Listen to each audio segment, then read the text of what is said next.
Welcome to the Six Figure Business Mastery Podcast, where every week, Kirsten and Jeanne dive into the essential topics to fuel your business growth. From copywriting to course creation, mindset to video marketing, they've got you covered. Tune in for expert guest interviews on all things marketing and business, and learn how to work on your business, not just in it. So, get ready to unlock your business potential and take it to the next level. The people with the most authority aren't always the loudest online. They're often the ones with story powerful enough to turn readers into believers. So I'm excited to introduce you to our guest today. His name is Shawn Mabry, and his company is called Heart Your Stories. I can't wait to listen and learn more. So welcome to the show, Shawn. It's lovely to have you. Thank you so much. So I'm curious because I'm not a good writer. In fact, I would say I'm a terrible writer. How did you end up helping people write books or actually ghostwriting for people? How did you end up here in this place? So the funny thing is my first ghostwriting client chose me, and it was at a time when I was primarily in copywriting or marketing and things, and I didn't even offer ghostwriting as a service, but he reached out through a mutual connection and said, hey, you're the guy to write my book. And I'm like, that's interesting because I don't offer that. But I was like, hey, I can look over what you have, give some pointers. And one thing led to another. We ended up forming a really strong bond. And then finally I was like, hey, dude, you definitely have a book. Let me refer you out to my buddy who's a really good ghostwriter. And he came back one more time and said, look, if you say no again, I'll go away. But I really think it's you. So I was like, okay, let's give it a shot. And then next thing you know, we get into the book. I'm loving it. And now this is my main business. Because part of it too is that I felt such a deeper level of alignment with it as well. Because when I get to write someone's book, it takes me back to why I became a writer in the first place. You don't owe him any royalties for that, do you? Since he helped you? It's funny. His story is actually pretty wild. We're still working on his book because we ended up adding a lot between the first and second drafts, which actually is pretty common to find. People, once they see the whole picture, they realize everything else that needs to be in the book as well. Plan for that and account for that. And because I think that's part of the process. And one of the things I love about the job is that I love that moment when they see their story as a living thing and they realize, oh my God, there's so much more here versus whatever they thought it was when we got started. That's amazing because, again, a lot of entrepreneurs have great stories and they have a lot of information, but really writing it in a format that makes a good book where people want to keep turning the pages is not a natural gift for all of us. I love how the universe sent you someone who is very persistent in a new direction. It's funny how that works. We find that most everywhere we end up, it's because a client ends up saying, hey, could you do this? And we're like, okay, maybe we can. So we get it. We understand that completely. So tell us a little bit about when you're talking to someone who wants to use a book, let's say trust, a business owner, how do you explain to them the type of trust that having a book can actually build for their business? Yeah, this is one of my core things is that I am a huge believer that, especially in the world of AI, the best business books will always have some element of memoir mixed in. Now, that doesn't mean it needs to be pure memoir. You can still have a big idea. You can have your framework, your how-to stuff. That can all go in the book as well. But it needs to be wrapped in not just personal experience, but personal story. Because the difference there is that I can sit here and say, here are the results I've achieved. These are the roadblocks I hit. But story is when you really slow down and show each of those events step by step. And you show your internal reactions to each of those things. Because one of the big things that story, period, does for us is it helps us organize our inner emotional world. Like when we see someone else on the same journey we want to go on, and we see what is going through their head when they encounter a roadblock and how they ultimately resolve that and find a way to move forward, that is actually something we basically can role play through them to better prepare us for when we hit that same roadblock. When you're a reader that has that experience through an author, it just gives you a completely different level of trust and connection to them versus someone who's merely knowledgeable. Yeah. And do you feel like you're looking for that in someone that you're talking to? You're looking for that commonality or something to relate to in their story? Yeah, absolutely. And the thing is, anyone who's had any amount of success in business has those stories.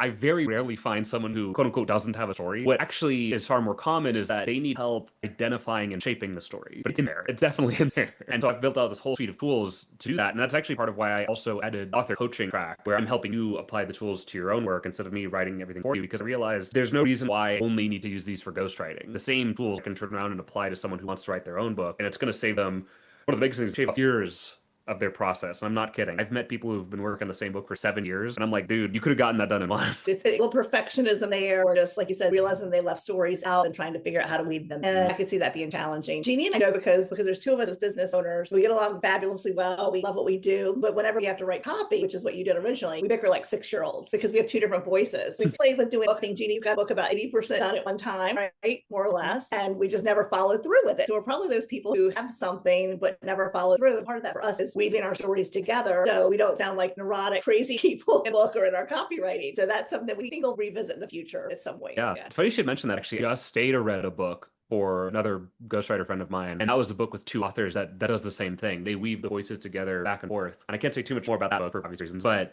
and I've even seen other books that do the same thing where you have two, usually two. Beyond two it's a different thing, but it can be done. And I find that one of the best ways to do that is to just very clearly signpost who is writing what, because when you're presenting one collective voice, that's where you get that bickering like 6-year-olds, right? But if you have a structure where, okay, Jeanne's going to tackle this topic, Kirsten's going to tackle this topic, and back and forth, that can clear a lot of things up because now you're not having to be territorial over the voice. You're only presenting topics in sequence. Yeah, that makes total sense. So as far as stories go, do you think it's and I think I know the answer, but do you think it's the positive stories or the negative stories? In a negative way, things that we've learned from that didn't quite go the way that we wanted? Oh, that's an easy one. It's the negative because I spent 3 years working with a mentor who wrote for 4 generations of Star Trek. So very accomplished screenwriter, very sharp guy. And one of the core principles he drilled into me, I do mean drilled, had a much thicker skull back then, is that all stories are about failure. In fact, if you look at take any of your favorite screenplays or whatever your favorite movie is, if you break down what percentage of that film the main character spends in some state of failure, it's 90%. Only in the last 10% of the movie do they get what they want. In screenwriting called the denouement, right? The happily ever after, where you get to see different plot threads get tied up. But that scene, that's maybe a scene or two, right? That's really short compared to the runtime of the rest of the movie because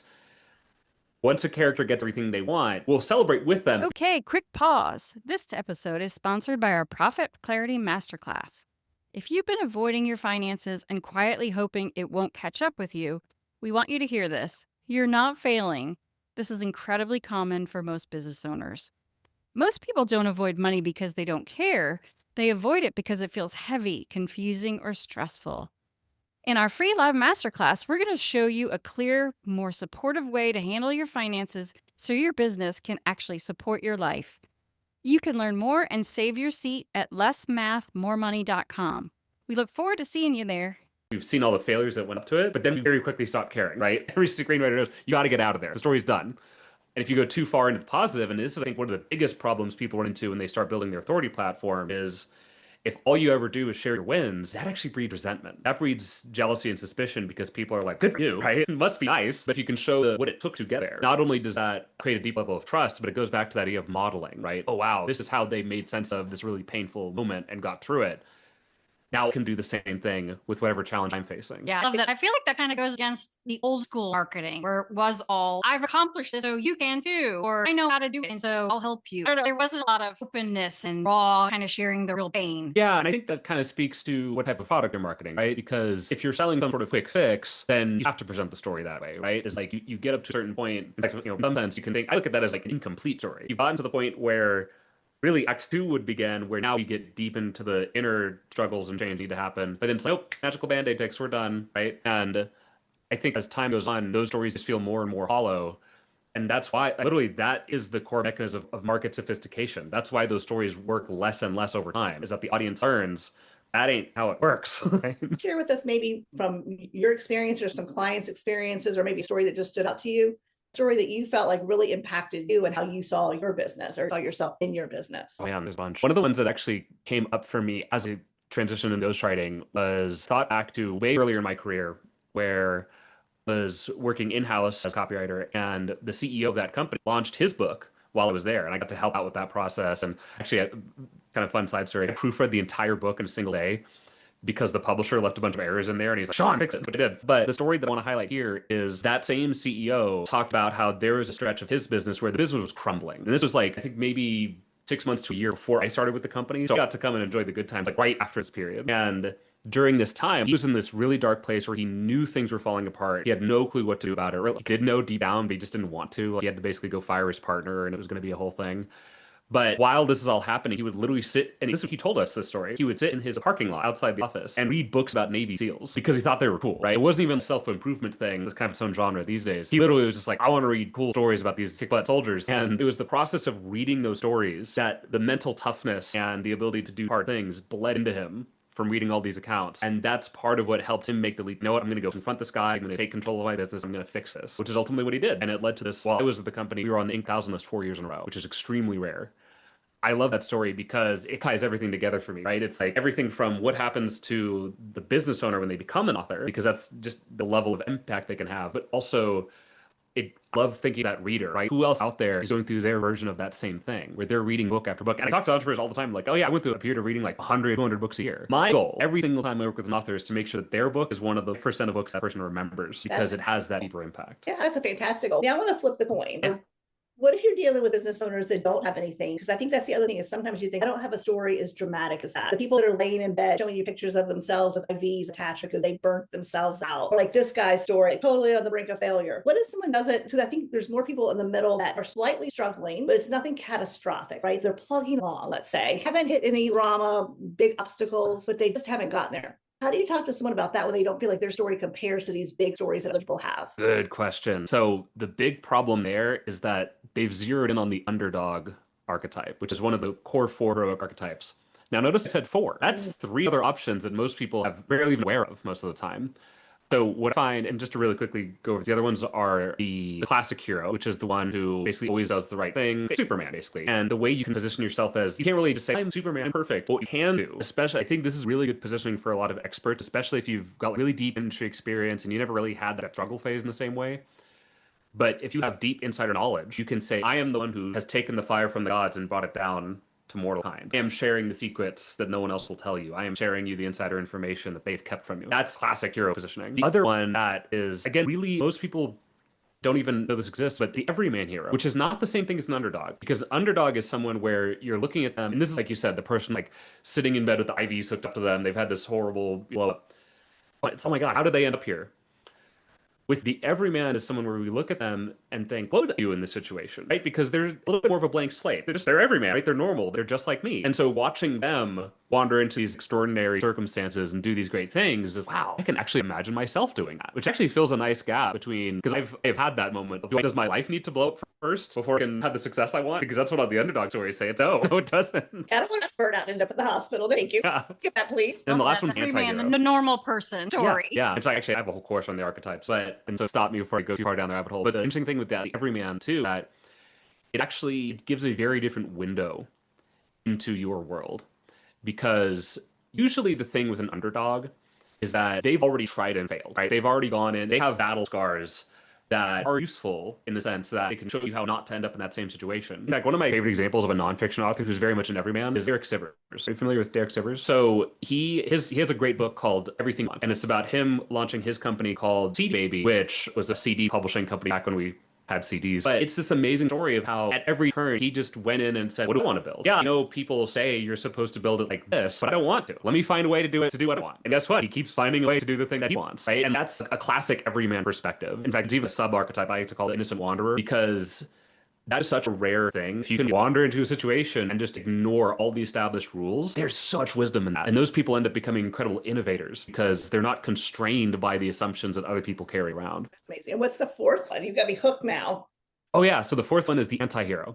So the anti-hero is someone who basically has done things that are not heroic, but you can position that as a redemption story where it's like, okay, now I'm turning around. And in some ways it's got some overlap with the stealing fire from the gods, but now I am showing you the tricks of the bad guys because I used to be one. Oh. And a really good example of this is Ryan Holiday's first book, the Trust Me I'm Lying, where he basically broke down media manipulation, right? And it's funny because I only started that book kind of recently. And it's wild how much further things have gone in that direction since he wrote that book. He was way ahead of his time. And he's an interesting case too, because with everything he's done around Stoicism, he basically repositioned himself as a classic hero using Stoicism as his ancient tradition, right? Like tying himself to this body of timeless wisdom. He gets to bask in the warm glow of that. And the anti-hero was a necessary step to get there because that was what he was known for at the time. But he was able to completely pivot his brand in that new direction. That is also interesting. Oh my gosh. Wow. So how do you go about helping people find the right book idea? That's good. Oh man. So the first thing I do with people is have what I call the 5 defining questions that I take them through. They're really designed to get them out of their head and into their heart around the story. They can sound a little bit like marketing questions, and they are in some sense. But the thing I'm really fishing for is what version of this story will create a burning need within you to share it. And that's the biggest thing that you guys talked about being stuck on this book for a while. And again, this is the thing I see over and over again, is that people will start a book with this kind of surface level understanding of what the idea is and why it matters, even to them. And it's like anything else in business. To really go the distance, you need a strong why. And so my whole process is digging out that why and making sure everything in the book, it's like like a center of gravity, right? Everything comes back to that. Everything is built around that core need to share the story. Because once you have, there's no more writer's block, right? There's still challenges in writing, but those become trivial. I can help people through those easily, as long as I get that piece in first. Can you give us an example of that, please? Yeah, I'll use Sam again, the guy I mentioned as my first client. So he has part of his whole story is that he's very successful in real estate, and he had people come up and say, hey, can you mentor me in real estate? Yeah, absolutely. Because others had done that for him and he wanted to pay it forward. But what he kept finding is that I'm basically giving people the keys to the kingdom. I'm giving them everything to know and they won't implement, right? Or something, somehow the wheels fall off the bus and it doesn't go anywhere. And that's when he realized, wait a second, while I was learning real estate, I was also going through this deep spiritual journey as well. And that's the piece that I need to give them too. And not to say that they need to go live my exact life, but they need their own spiritual awakening to go along with the knowledge of real estate, right? And his book, before he even talked to me, the thing he already knew about his book is that I need to share that side of the journey because that's what really people are missing. And then what it did is helped him refine that. And it's funny because we've talked very openly about this. His first pile of notes that he sent me sounded like every other spiritual self-help book I've ever read, right? It was a lot of generic concepts and ideas. And I'm like, okay, this is all interesting, but where's the flesh and blood? We need to see human being going through this stuff and actually going through these changes because it's hard to grasp, even as someone who's, by the way, a huge junkie for that kind of stuff. I love my woo, I love my spirituality, I read that stuff all the time. But even for me, I'm like, yeah, but I can't, it's slipping through my fingers. And it was amazing because by the time we sat down to write the first draft of his book, he sent me a new outline literally the morning of. And chapter 1 began with his mother being gunned down in the street when he was in his mid-20s. Oh my gosh. And he hadn't mentioned that story to me at all. And I'm looking at it like, oh, this is the real book. Because from there, he went into this very dark period of, you can imagine, right? Just grief and feeling lost. And it was him finding his way out of that kicked off his spiritual journey. And actually, what's interesting is that started as chapter 1 of the book. That's now chapter 2. Because as like I said, we've been adding a lot in the second draft. As we go through the second draft, I realized we need to give a little bit more of who he was before this. And it's funny, in that conversation, I figured we were going to add an extra paragraph or two to chapter 1. We end up getting another chapter and a half out of it because with his background, he actually is a genuine underdog. Like, part of his story is that he literally grew up in the hood. Other kids would give him a hard time for being poor. Even kids who are already in dire poverty, he was in worse poverty, right? And they would tease about that. And so to go from that background to the level of success he has now is mind-blowing, but it's not something that just happened by accident. What I love so much about his story is that it's not that rags to riches story that feels kind of hollow. We're showing every single step of that process and every single decision along the way where you can see, oh, I can actually believe that someone goes from point A to point B here because I've seen all the steps in between. Okay, I have to say, when his book goes live, we would love him on this podcast and possibly. Oh, absolutely. Would that be great? I definitely want to do that because that is so amazing. And again, it's like you said, there was something before his mother got gunned down that actually was the foundation of who he was. And then that trauma on top of already a difficult life. Another thing that you've talked about is that people often want to start with the second book they have in them rather than yes. But how does that work? So yes, this is what I call book number 1 and book number 2. So book number 2 is the thing a lot of people default to writing first because it's the one that's like tactical, it's lean, zero fluff, right? Because they assume that's what a reader wants and needs. But the reality is that most readers don't actually want that. They want the story. They want the inspiration. They want to see the journey. And even if they do, like, in some readers, there's a spectrum, right? Some readers do like some homework baked into the book. But even then, how many people actually stop to do the homework in the middle of a book? As long as I'm not in my car. Sure. Again, case in point, people are listening to audiobooks more than ever now. If someone's in the middle of a drive, like, how can they stop and do the homework? And so, whole belief around book number 1 is that book number 1's real job is to establish you as a character in the mind of the market. And that even goes back to the Troic archetypes, actually, because this is basically playing if I can say, I'm this archetype. And once you do that, and yes, you can, like I said, you can hybridize in the frameworks, the homework if you want. But ultimately, what matters far more is that when someone reads their book, I'm sure you guys have both experienced this, they go around and they've got a miniature version of you installed in their head, commenting on everything they see, especially around your topic expertise, right? It's like anytime you start thinking about real estate again, it's, oh, what would Sam say about this? That's the goal. Because that, when you have that, you can sell pretty much whatever you want on the back end. Because now the thing they're hooked on is your perspective, not just your knowledge. Because other people probably have your knowledge or something like it in most cases, right? Excuse me. But having that perspective as something that they're, and as a big book reader, I can tell you there's been so many times where I will finish reading someone's book and all I want is to hear more from them, right? After reading the whole book, I'm like, where can I find more? What else can I buy from them? To just have their perspective again, because it's like a warm blanket ultimately. It feels good to be in the glow of that person and their wisdom. Yeah, it's almost watching a really good series or something or a good film. And you're like, and I know I felt that way. I miss that character. They felt like my friend, or they seemed like they would be my friend if I had met them. So you're totally hitting all the right points here, Shawn. So I know there are people listening who are thinking, I need to get a hold of Shawn because he is the perfect person to help me get this book finally out there. So what is the best way for them to reach out to you? The best way is to find me on either LinkedIn or Facebook, which you can link below this episode. And I also wanted to offer you guys the custom GPT I built called the Book Clarity Engine, because this is those 5 questions I mentioned earlier. This is a bot trained on those and very tightly railroaded to make sure it just does that. And the main reason why I like to share it with people is that I used it on myself. I was the guy that was sitting there, even as a ghostwriter. I was like, do I have a book in me? What should I write about? And I put myself through my own tool while I was first testing it. And that actually turned into the book that I'm working on now. And the one that, by the way, I finished the first draft in 100 days. So you talk about a burning need, right? I found a burning need to share that story. And that was the first spark, was going through the same tool I built to help other people uncover their book. And it's, I better eat my own cooking here. And sure enough, it did the job. Can we go to ChatGPT then and search for it? No, I'll link you guys. I'll drop the link so people can get access to it. Yeah, since it's a custom GPT, which by the way, this is something I will upgrade down the road, and I'll make sure it's still tied to the same link. But eventually what I want to do is build it on a custom platform so that we don't have to worry about ChatGPT at all. Just because it's a little bit wonky. You have to be logged in, you have to have a paid account. And also I can't see your results when it's on ChatGPT. You have to actually send them to me. But I'm looking at something now that will tighten all that up. And then I'll be able to do the same link. So if I've already fixed it by the time this goes live, you'll be good. That is so generous. We'll definitely put the link to get in touch with you, as well as the link to that GPT in the show notes below. I'm looking forward to try it, and I know Jeanne is too. Yeah, so thank you so much for joining us today, Shawn, and for being so gracious about sharing your tools and your stories. Yeah, thank you. This has been wonderful. Thanks for listening to the Six Figure Business Mastery Podcast. If you enjoyed listening to this episode and you are ready to leverage video marketing on all online platforms, or maybe even start your own video podcast, then you need to check out the Done For You and Done With You program at themarketingvaadvantage.com and take your business to the next level.